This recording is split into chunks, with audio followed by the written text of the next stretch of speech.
अस्सलाम वालेकुम people, welcome to defence outpost. तो आप लोगों को पता है कि recently at the same time Pakistan army aviation के लिए कुछ डिफरेंट टाइप के जो अटैक हेलीकॉप्टर्स है उनके बारे में डिस्कशन चल रही है। एक ऑलरेडी Z10ME है जो कि चाइना की तरफ से कुछ नंबर में पाकिस्तान आर्मी एविएशन को डिलीवर किया गया है, और रिसेंटली जो कुछ ऑप्शंस अनलॉक हुए हैं, जिस तरह से यूएस के साथ रिलेशंस बेहतर हो रहे हैं, तो जो बेल का AH-1Z वाइपर है उसको भी अब डिबेट का पार्ट बना लिया गया है, और ऐसी इंडिकेशंस आई हैं कि यूएस यहाँ पर वो हेलीकॉप्टर जो है सेल करने को तैयार हो रहा है। तो इसके ऊपर अब डिबेट स्टार्ट हो रही है कि इन दो हेलीकॉप्टर्स में से, यानी कि बेल AH-1Z वाइपर और Z10ME में से पाकिस्तान आर्मी एविएशन के लिए कौन सा अटैक हेलीकॉप्टर बेस्ट है, स्पेसिफिकेशन के हवाले से भी, वेपन सिस्टम्स के हवाले से भी, और लॉन्ग टर्म जो फ्यूचर प्रूफिंग है उसके हवाले से भी। अब डिफेंस कम्युनिटी में लोगों को ऐसा लगता है कि इस टाइम के ऊपर यही दो मेन ऑप्शंस हैं। पर्सनली हमें ये चीज़ नहीं लगती। तुर्की की तरफ से भी यहाँ पर अटैक हेलीकॉप्टर के जो ऑप्शंस हैं वो मौजूद हैं, जिनसे रिलेटेड फ्यूचर में कुछ इंपॉर्टेंट अपडेट्स आ सकती हैं, जहाँ पर ये हेलीकॉप्टर्स जो हैं वो पाकिस्तान और तुर्की मिलकर डेवलप कर सकते हैं। बिकॉज हमारा जो इंस्टीट्यूट है नेस्टेप और तुर्किश एरोस्पेस इंडस्ट्री के दरमियान ये जो जॉइंट प्रोजेक्ट है उसको लेकर डिस्कशन चल रही है। खैर उसके ऊपर हम पहले भी काफ़ी ज़्यादा डिस्कस कर चुके हैं। आज का जो बेसिकली वीडियो का टॉपिक है वो AH-1Z वाइपर और Z10ME के दरमियान ये चीज़ फाइंड आउट करना कि पाकिस्तान आर्मी के लिए बेस्ट अटैक हेलीकॉप्टर कौन सा है। क्योंकि ऑल्दो पाकिस्तान आर्मी यहाँ पर ऑलमोस्ट Z10ME अटैक हेलीकॉप्टर को सिलेक्ट कर चुकी है और उसके बड़े ऑर्डर्स जो हैं वो दिए जाने वाले हैं, लेकिन अगर कल को इस प्रोसेस के दरमियान में यूएस की तरफ से फाइनली AH-1Z वाइपर की सेल अप्रूव की जाती है पाकिस्तान के लिए, तो डेफिनेटली पाकिस्तान आर्मी उस डायरेक्शन में जाएगी। बिकॉज सिंपली हम कोबरा जो है वो पिछले तकरीबन 40 साल से यूज कर रहे हैं, और अमेरिकन अटैक हेलीकॉप्टर जो है वो तकरीबन पूरी दुनिया में हर कंट्री को पसंद है। तो अपनी जगह दोनों ही Z10ME और AH-1Z वाइपर इस पूरी डिबेट के अंदर रेलिवेंट है और इनके ऊपर डिस्कशन की जा सकती है। अब अगर यहाँ पर हम कंपैरिजन की तरफ आए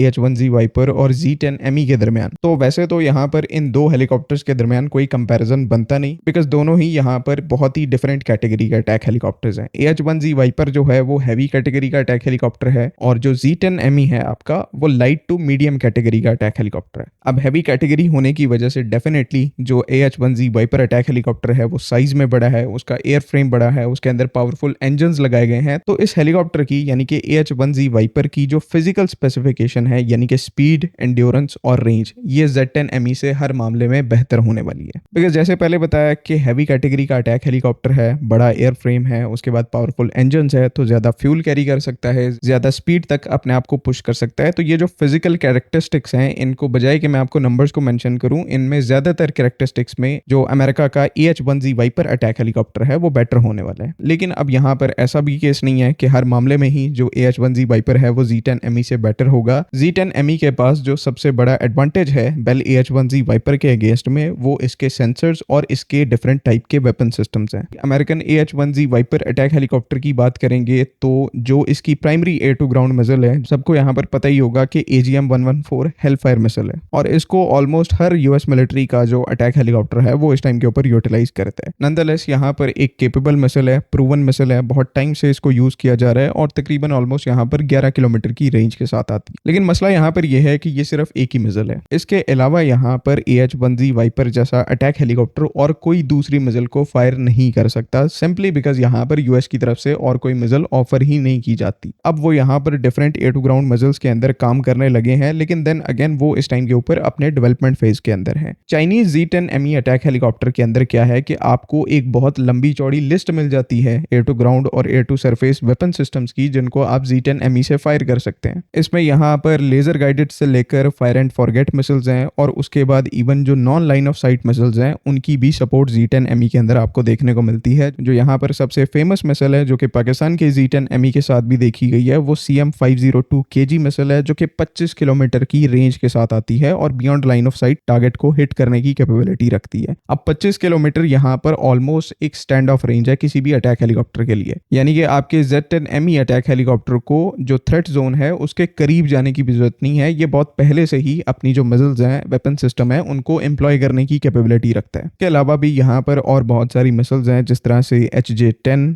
AKD-9, AKD-21, AG-300, TL4, ये सारी डिफरेंट टाइप की एयर टू ग्राउंड मिसाइल्स हैं जो कि डिफरेंट गाइडेंस मैकेनिज्म के साथ आती हैं और डिफरेंट एनवायरनमेंट में परफेक्ट मिसाइल हैं। और ना सिर्फ यहाँ पर एयर टू सरफेस मोड में इतना बड़ा पोर्टफोलियो है वेपन सिस्टम्स का, बल्कि जो एयर टू एयर मिसाइल्स की कैटेगरी है उसमें भी यहाँ पर ये जो Z10ME है ये purpose built TY90 air to air missiles का यूज करता है, जो कि यहाँ पर एक low cost IR guided missile है, ड्रोन्स, हेलीकॉप्टर्स और इवन एयरक्राफ्ट के अगेंस्ट में काफी ज्यादा इफेक्टिव होती है। और इस मिसाइल को भी पाकिस्तान के जो Z10ME है उनके साथ स्पॉट किया गया था। और अभी तो हमने यहाँ पर जो स्पेशल पेलोड्स की कैटेगरी है उसको टच नहीं किया, जहाँ पर जो डिफरेंट टाइप के जैमर पॉड्स हैं वो Z10ME के साथ लगाए जा सकते हैं। उसके अलावा CM501XA लॉइटिंग मिनिशन, ये हेलीकॉप्टर जो है वो फायर कर सकता है। उसके बाद SW6 जो एयर रिकॉनिसेंस ड्रोन है जिसका यूज करते हुए हेलीकॉप्टर पीछे रहकर अपने आगे का जो एरिया है उसको सर्वेल कर सकता है। तो इस लेवल के ऊपर जाकर Z10ME जो है वेपनरी और डिफरेंट टाइप के जो सेंसर्स हैं उनको कैरी करता है। पहले हमने जिस तरह से बेल AH-1Z वाइपर को डिस्कस किया कि किस तरह से वो एक हैवी कैटेगरी का प्लेटफॉर्म है, एंड्योरेंस, पेलोड, रेंज के मामले में Z10ME को बीट करता है। लेकिन एक पॉइंट यहाँ पर यह है कि आजकल के मॉडर्न टाइम्स में जो आपकी फिजिकल कैरेक्टरिस्टिक्स हैं वो अब सब कुछ नहीं रह गई। अगर आपका प्लेटफॉर्म यहाँ पर मॉडर्न सेंसर्स और मॉडर्न लॉन्ग रेंज के वेपन सिस्टम्स को फायर करने की कैपेबिलिटी रखता है तो उसके पास कहीं ना कहीं एक एज मेंटेन रहता है। और Z10ME के केस में तो हम सिर्फ यहाँ पर वेपन सिस्टम्स की बात नहीं कर रहे, हम डिफरेंट टाइप के सेंसर्स की बात करें, जिस तरह से जैमिंग पॉड्स हो गए, उसके बाद 360 degree AESA based missile approach warning sensors हैं, DIRCM का सपोर्ट है, directional infrared counter measure system. तो ना सिर्फ यहाँ पर Z10ME ज्यादा वेपन सिस्टम्स को फायर कर सकता है बल्कि AH-1Z वाइपर के कंपैरिजन में मोर इंटेलिजेंट प्लेटफॉर्म है, बिकॉज ऑनबोर्ड यहाँ पर इतने सेंसर्स का डेटा कलेक्ट करके फ्यूज करने के लिए उसकी जो खुद की प्रोसेसिंग पावर है वो भी मौजूद है, बिकॉज मॉडर्न आर्किटेक्चर के ऊपर बना हुआ प्लेटफॉर्म है। AH-1Z वाइपर ऑल्दो यहाँ पर एक प्रूवन डिजाइन है, लेकिन ये हेलीकॉप्टर एक मॉडर्न आर्किटेक्चर को लैक करता है। ऐसे प्लेटफॉर्म्स को आप कम कंटेस्टेड वाली एनवायरमेंट्स में बिल्कुल इजीली डिप्लॉय कर सकते हैं, जिस तरह से काउंटर टेररिज्म ऑपरेशन में AH-1Z वाइपर जो है Z10ME से एक बहुत बेटर प्लेटफॉर्म है। लेकिन जब आप एक कंटेस्टेड एनवायरमेंट की बात करते हैं जहां पर हर टाइप से, हर साइड से थ्रेट आपको फेस करने को मिलता है, सरफेस टू एयर मिसाइल्स का, इलेक्ट्रॉनिक जैमिंग का, तो ऐसी कंडीशंस में वही अटैक हेलीकॉप्टर सर्वाइव करता है जिसके पास एक सोफिस्टिकेटेड सेल्फ प्रोटेक्शन स्वीट है, लॉन्ग रेंज के वेपन सिस्टम है, स्मार्ट वेपन सिस्टम है। तो ये सब कुछ चीजें आपको AH-1Z वाइपर जैसा एक जो सिंपलर प्लेटफॉर्म है उसके अगेंस्ट में एक एडवांटेज प्रोवाइड करती हैं। इसी वजह से हमारा पॉइंट ऑफ व्यू यहाँ पर ये है कि इंडिया जैसी एनिमी के अगेंस्ट में जो कि एक कंटेस्टेड एनवायरमेंट क्रिएट कर सकता है, उसके अगेंस्ट में आपके लिए Z10ME से बेस्ट प्लेटफॉर्म नहीं है। और जहां पर एंटी टेररिज्म ऑपरेशंस की बात आ जाती है तो कोबरा जैसे प्लेटफॉर्म को रिप्लेस करने के लिए AH-1Z वाइपर जो है वो एक अच्छा प्लेटफॉर्म है। अभी यहाँ पर और बहुत सारी चीजें हैं जिनको हम कंपेयर नहीं कर रहे, जहां पर ऑपरेटिंग कॉस्ट, फ्यूचर प्रूफिंग, ये सारे एस्पेक्ट शामिल हैं। लेकिन उन सबको साइड पर रखकर भी अगर आप यहाँ पर बात करें तो ज्यादातर केसेस में पाकिस्तान आर्मी एविएशन के लिए Z10ME एक बेटर प्लेटफॉर्म है। लेकिन ऑप्शनली कुछ यूनिट्स आप यहाँ पर AH-1Z वाइपर के भी एक्वायर कर सकते हैं एंटी टेररिस्ट ऑपरेशंस के लिए, अगर US ये ऑफर जो है वो पाकिस्तान को देता है। तो इसमें भी यहाँ पर इतनी कोई मसले वाली बात नहीं है। बाकी let's hope for the best, देखते हैं कि फ्यूचर में क्या होता है। आई होप कि तमाम चीज़ें यहाँ पर क्लियर हैं।